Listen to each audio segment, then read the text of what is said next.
I think the most important thing that brands can do is just actually do the work, just actually really want to connect to the consumers, whether it's online, whether it's brick and mortar, change how you do business. You can't expect the consumers to change their life for you.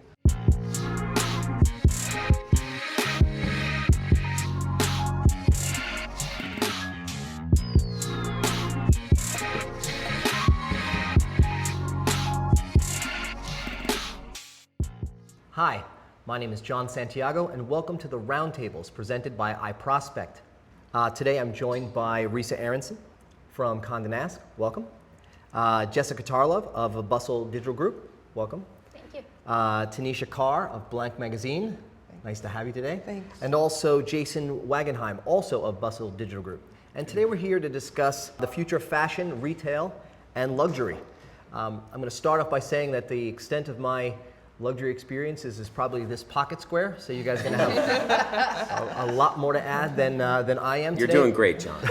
Thanks. So far, so good. I want to start off with a question for the whole table, so feel free to chime in, but I'm going to start with you, RISA. Help us understand what successful brands are doing on their road for digital transformation in the luxury and retail space, and also perhaps maybe defining some of the ones that are not doing so well and highlighting what they're not doing as well as the others. As most of you know, the luxury market is slow to migrate into the digital space. I think the beauty companies are much further ahead, probably 5 years ahead of where the luxury companies are, and the fashion, international and American fashion are probably somewhere in between. And what we see traditionally in the luxury space is that they're still all about the experience. And the experience could be anything from reading your ad in a magazine, to seeing it online, to going into your store, to social media.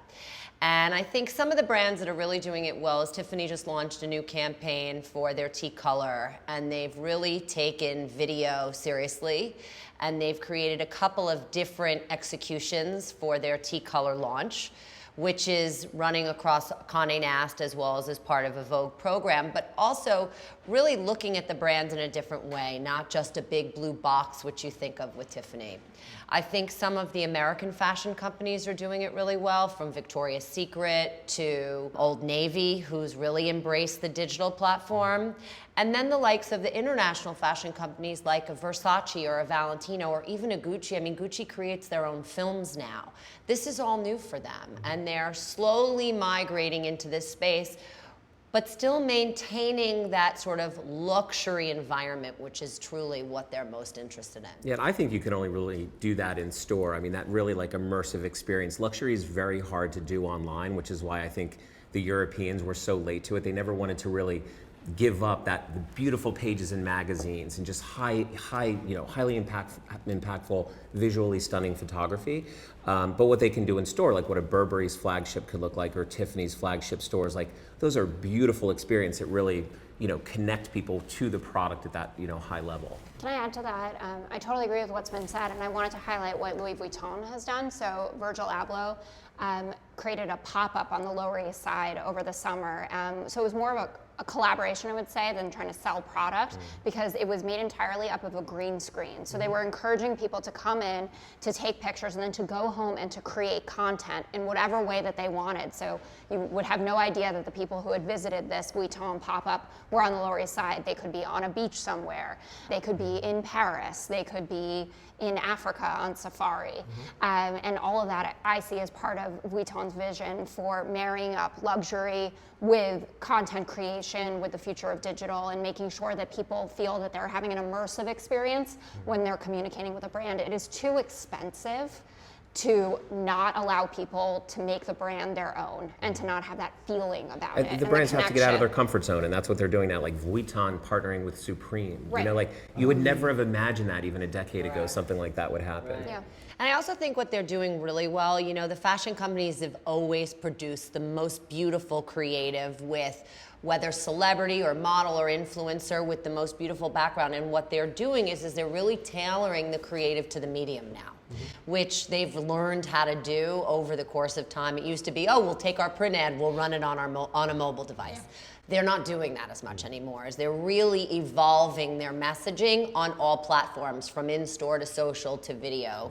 But I think it's about the messaging, right? I think, you know, giving people a sense of community, whether it's online, whether it's in-store. I think that's kind of the most important message that the brands that either are successful or unsuccessful are understanding. That we all want to be a part of tribe, right? We all want to feel like kind of important for us, whether we are whether the brands are in the digital space or in print, that they are representing, you know, community.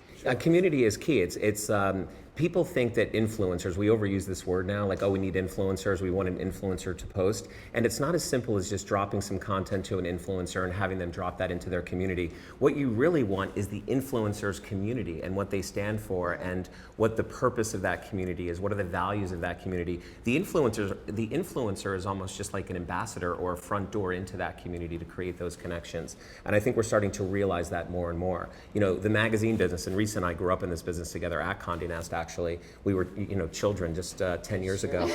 But we're still children. We created these influencer monsters. I mean, we used to call them up and they were babysitters who were 17 years old making nail polish videos. And before we knew it, they had more influence than we did as brands. They had more reach. They had big deals. They had agents like at William Morris. And I was 17, I was mowing lawns. I mean, these guys have like real businesses and we're only really just understanding how to use them and tap into their community now.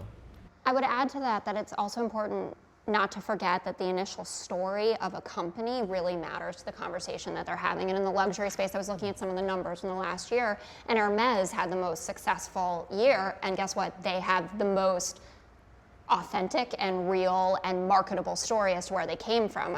I know a lot of people, I'm a millennial, people are buying their first big purchases, right? Like they're not quite at a Crocodile Kelly bag, but they're thinking, you know, they have the sunglasses, they want an Hermes scarf, and they know that it began as a saddle maker story. And being part of the rich fabric of the Hermes story is something that really resonates with millennials and for Gen Zs at a lower price bracket because of their age. And I think that's a really important story to tell, that, you know, Prada and Gucci is certainly having an unbelievable year. I was thrilled when my mother got me a Gucci dress for my birthday. But it was interesting to see the data that Hermes was out front there, and that is the most recognizable luxury story that's on the market.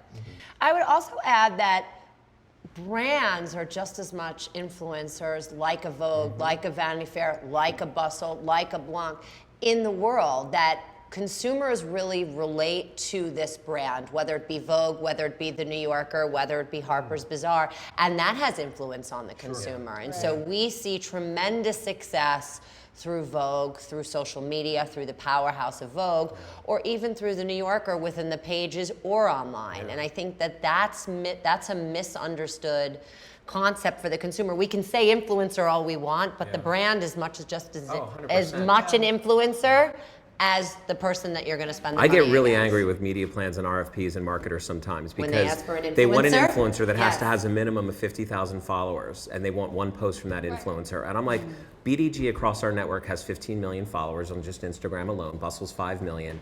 We can deliver 100 times more return than what you're hung up on with what this idea of influence and what it means now, because it's not what you think, and it's definitely not as easy as that.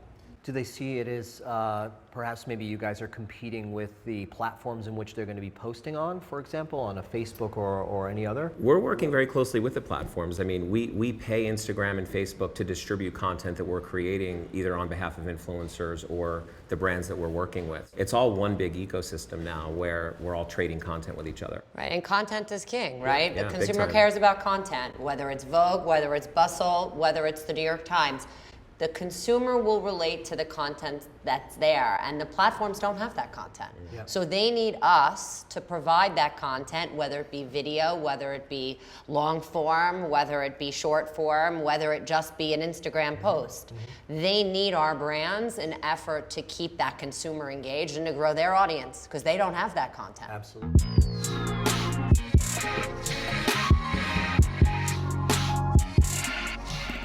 How is the age of convenience impacting the luxury market and luxury and retail market. In what ways has the age of convenience really impacted the way that consumers shop, what their expectations are?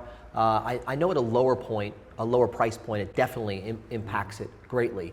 How does that impact larger purchases in the luxury space? Yeah, I think we're seeing it more and more. I mean, the DTC phenomenon is not going away anytime soon. Like brands like Away come to mind, really disrupted the Tumis and the Samsonites of the world. Casper's another one with mattresses. Yeah. I mean, we as marketers and brand, leads at our various, publishing companies are constantly challenged with connecting the dots between the upper and lower funnel. So like the awareness stuff, the brand affinity, brand lift kind of content creation with actually somebody transacting once they see a piece of content. So we're trying really hard to close that gap and do things like social commerce. We try and have, buy opportunities or transactional opportunities on every piece of branded content we create. And we notice when we drop it into the right environment, we see really high returns on ad spend. I think about this actually as not like brick and mortar being destroyed, but that there's a new marriage between digital and brick and mortar. I run the research group at Bustle Digital Group. We found that 80% of shoppers are using their mobile phone in a store. So they're still coming to the store, but they're either doing price checks, reviews, having conversations with their friends. A store like Reformation, for instance, you go in and you actually end up buying whatever it is that you tried on iPads throughout there. You see this constantly, someone coming to check you out with an iPad. Your experience and what they want you to Instagram, like at a Glossier or at a Supreme, is now married up with these stores that are just a funscape for young people to come and take their picture, to meet whoever's in there. A lot of these brands have ambassadors that are walking around the stores. They have special guests coming. And Soho, the line outside Supreme is crazy. Yeah. I mean, every single day. Every day. A block long. Or Kith or any of these stores that are doing the big sneaker drops. But does that change the experience though? I'm sorry, go ahead. Yeah, sorry. But there's a lot of noise out there though, right? They all have brand ambassadors, they all have influencers. I think people really care about what real people think about brands. I think people use reviews. I know whenever I do anything, even if it's a Grubhub thing, I am going to look at that restaurant to find out if it's good or not. I care about reviews. In order to kind of capture that, it's like, who is the brand? Why should we care about them? Why do they impact our lives? Why should we purchase from them? Is our friends supporting that brand? Are they doing things that we can get behind? I think social reviews are extremely important to brands. I mean, I don't do anything without checking it first, I also think this idea of personalization, and it could be across any factor, is by far paramount in this space now, right? You can walk into a store, and if you don't have that personal connection with the Burberry, with the Gucci, you're going to walk past it, and you're not going to engage, or you're going to swipe through it as you're going through your social feed. The idea that there are a lot of young consumers out there that are growing up very differently than we did. And like you said, there's a lot of noise. There's a lot of choices for a customer when they go into any store, whether it's on the Amazon storefront or they walk into a Target. You have a lot of choices. If you don't feel that emotion or that personal connection, why buying it? Yeah.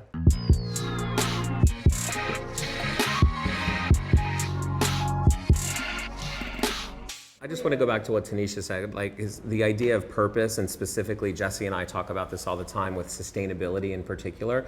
We know from research that we've done that 2/3 of this generation of consumers, millennials and the older Gen Zs, will literally just boycott a brand in a heartbeat if they don't believe in the purpose or the story, or they don't have that connection.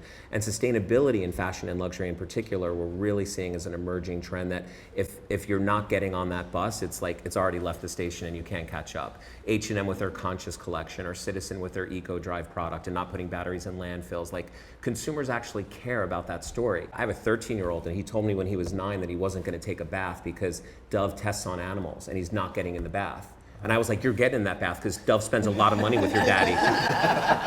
But now Dove coming out and other brands like saying that they're cruelty-free, like CoverGirl did. I mean, that really matters now. How important is authenticity in that? If you can't back it up, then it's But it's not also happening. becoming so hard to define. I mean, 5.5 years ago when Bustle was launched, it was I mean, we believe the most authentic voice in women's media, that we always say that we shouldn't have been able to exist, right? Because legacy publishing wasn't paying attention to how much millennials and Gen Zs wanted to connect with relatable, authentic content. But now everybody's running around with a message of authenticity, right? Saying we're doing purpose-driven marketing. You have to really live up to it. You can't just make a $10,000 donation to a not-for-profit, for when you have a big concert and say all done and good and pocket the rest of that money. It has to be really infused in your values, like Warby Parker and Tom's, which Patagonia. are kind of Patagonia. One thing I wanted to add about the conversation that RISA was having in terms of the feeling that people get from a brand and how important it is. We did a study of Zoe report readers. That's kind of our luxury flagship over at Bustle Digital Group, and we found the 2 top brands that they shop for are Gucci and Nike, right? So that the dichotomy of that the alone. dichotomy of that alone was startling, but then you also think about it and you're like, this makes complete sense to me. When you visualize who the Zoe report reader is, first of all, who Rachel Zoe is and what she built her brand on. But just even thinking about the things that these companies have put out there in terms of their values, when you think about the Colin Kaepernick ads and equal pay, justice, the kind of designs that Gucci are putting forward. I remember when I was in college, they did a collection where they had little elephants on bags and accessories because they had donated all of this money to protecting wildlife in Africa. Like, it has been infused in the company's mission for so long, and people can really hold on to that. And I think that just based on the research, if 30% of the millennial and the Gen Z audience represent the luxury spend today, that's going to more than double by the time we hit 2025. So if companies do not adapt to this change and this sort of important nature that the consumer wants, what happens? I mean, right? it's adapt or die. There's no question. And we know lots of brands that aren't around anymore. I was at publisher at Teen Vogue and just watched so many of the teen fashion brands that were so overstored because they just relied on malls for as their source of revenue. PacSun or even an H&M, they don't need 1,000 stores or 1,200 doors. They need to have a really healthy mix of digital, which, by the way, when we talk about digital, we don't just mean like your stuff running online or on social. It's actually technology, and where are you using technology throughout your marketing mix, whether that's in store with iPads and cell phones or magic mirrors, the way that like a Burberry has at its flagship. How are you infusing technology and making all of your outlets, all of your channels, be as maximized as possible? Yeah. Does that mean that the retail experience has evolved for the many who've really had these last many years to change with the consumer journey? What do those who perhaps maybe have lagged behind, what do they do today? They're fucked. Shut down.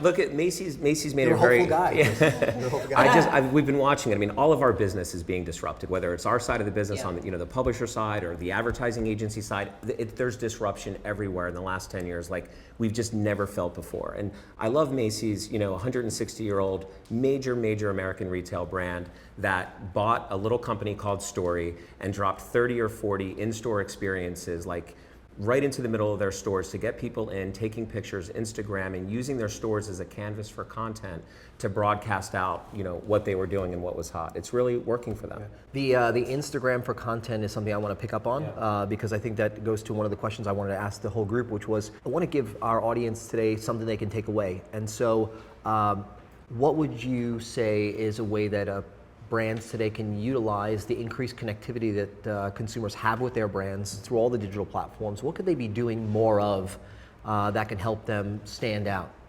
So many people are talking about inclusivity and diversity, and sometimes it may come across to me as a little bit of tokenism, but I think the most important thing that brands can do is just actually do the work, just actually really want to connect to the consumers. Whether it's online, whether it's brick and mortar, change how you do business. You can't expect the consumers to change their life for you. So just do the work, and I think success will be easier if you do. Jess? I'm a big fan of doing the work. I think you're absolutely correct. I mean, you've seen some brands that you would have counted out, kind of figure out how to adapt and to move on with this. But I think experiences not in your store are important. So getting your brand at a place where your target consumer is going for fun is a great thing. Like Jason and I met recently with the folks from Live Nation.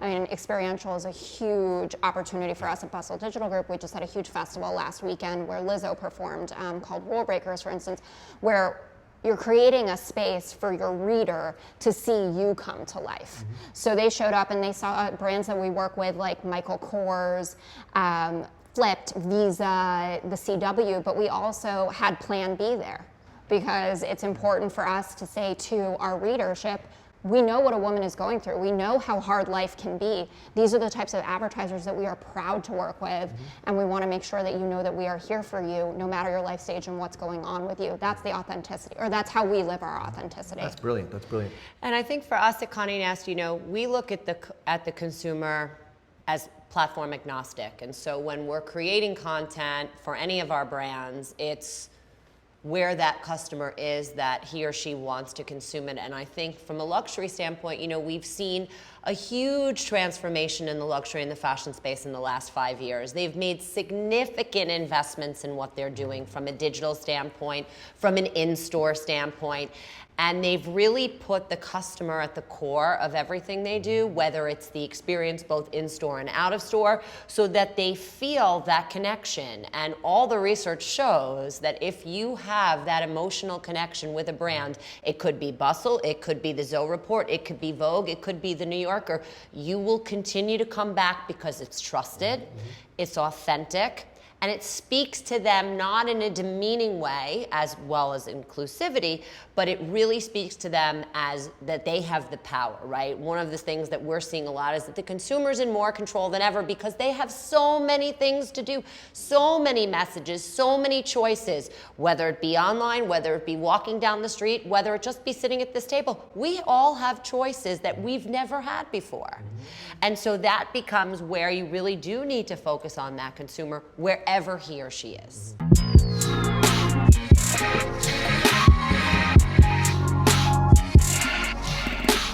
I'm going to give you the last word for the day. How do we add value? And then my last question is going to be, what do companies do that are still behind the 8 ball? Do they have a shot? Yeah, I think I just want to hear the word again. They're fucked, John. I think they do have a shot, but I think that companies, and I put our side of the business in that world too, have to get comfortable being uncomfortable, take risks, break down the silos between the various departments within a big organization, right size the business, get your stores right, and just be hyper aware that things are not going to be the way that they used to be. So fix your businesses sooner than later and just move forward. Businesses that don't transform die, and that's just, we're seeing this everywhere. So it's transform or die. It's a headline. It's happening. Fantastic. Well, I want to say thank you to all our guests for my prospect today. Thank you. Thank you.